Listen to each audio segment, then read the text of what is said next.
আজকে দুই প্রান্তে লড়াই করবে বাংলাদেশ আর প্রতিপক্ষ একটি দেশ অস্ট্রেলিয়া। মুহূর্তে বাংলাদেশে অবস্থান করতেছে অস্ট্রেলিয়া, আর অস্ট্রেলিয়ার সাথে বাংলাদেশ কিন্তু ওডিআই সিরিজ জয় করে নিয়েছে। এখন আজকে শুরু হচ্ছে বাংলাদেশ বনাম অস্ট্রেলিয়ার প্রথম টি-20 ম্যাচ, যে ম্যাচটি বাংলাদেশ সময় দুপুর 2টায় অনুষ্ঠিত হবে।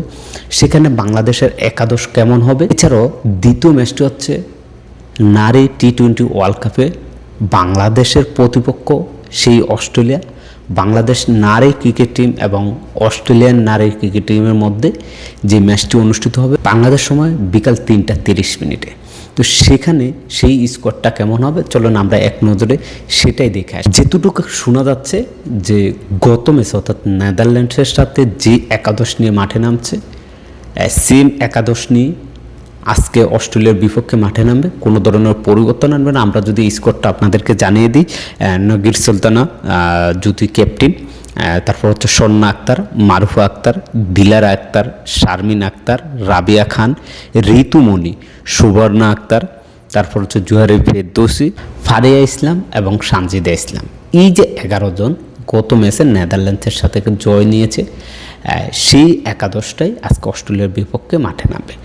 এদিকে যদি আমরা বাংলাদেশের একাদশ দেখি, যেখানে লিটন দাস কিছুটা সংখ্যা আছে ইনজুরি নিয়ে, তারপরও কোচিং প্যানেল থেকে তাকে নামানো হবে এবং তিনি হচ্ছেন দলের অধিনায়ক লিটন কুমার দাস, পারভেজ হোসেন ইমন, তানজিদ তামিম এবং তৌহিদ হৃদয়। এরপরে আছেন যথাক্রমে শামীম পাটোয়ারি, শেখ মেহেদি, নাসুম আহমেদ, রিশাদ হোসেন। এরপরে যথাক্রমে আছে মুস্তাফিজুর রহমান, তাসকিন আহমেদ এবং এই ম্যাচে সুযোগ পেতে পারেন আব্দুল গফফার।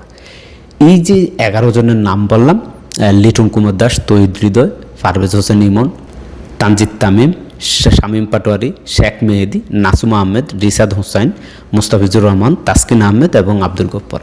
এই একাদশটি নিয়ে বাংলাদেশ আজকে অস্ট্রেলিয়ার সাথে প্রথম টি-20 ম্যাচে মাঠে নামবে। শুভকামনা রইল বাংলাদেশ নারী ক্রিকেট টিমের জন্য, শুভকামনা রইল বাংলাদেশ ক্রিকেট টিমের জন্য।